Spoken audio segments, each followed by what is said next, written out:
Hey guys! Welcome to Fil-CO mag-vlog. I know medyo taod-taod na pod na wala ta nakahimog video. Na-busy lang sa life gamay.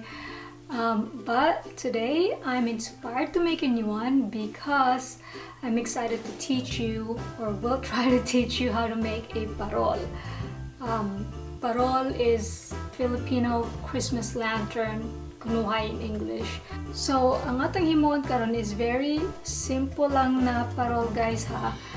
I'm not even sure if I can successfully make one, but I will try. So here's the materials that you need.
Guys, nahuman na nato paghimo ang atong star. Next nato nga step is covera nato siya og either tissue paper or transparent na cellophane. I think I will go with maybe blue or red combination. Ano na sa imuha guys, kung sa imong taste.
guys, nahuman na gid atong pag-decorate sa atong stars.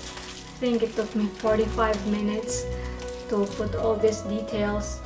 Next will be yung ikog-ikog, marag shooting stars kunuhay. So atong combination na color is red and gold. So check this out.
Okay guys, nahuman ra gyud atong ikog-ikog.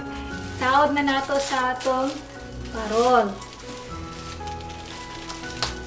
Walang buskutan.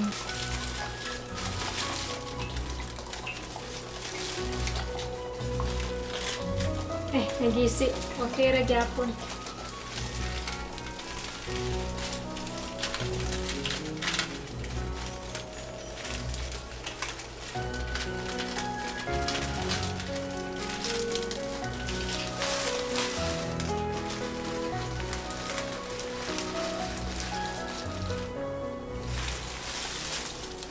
Guys, nahuman na gyud mo atong parol. What do you think? Pasado ba? Simple lang siya guys, but it brings back happy memories for me, especially when I was in the Philippines celebrating Christmas. So anyways, hope nag-enjoy mo sa ating activities guys. Please hit like and subscribe. Fil-CO mag-vlog. Maayong Pasko sa tanan. Merry Christmas to all. See ya!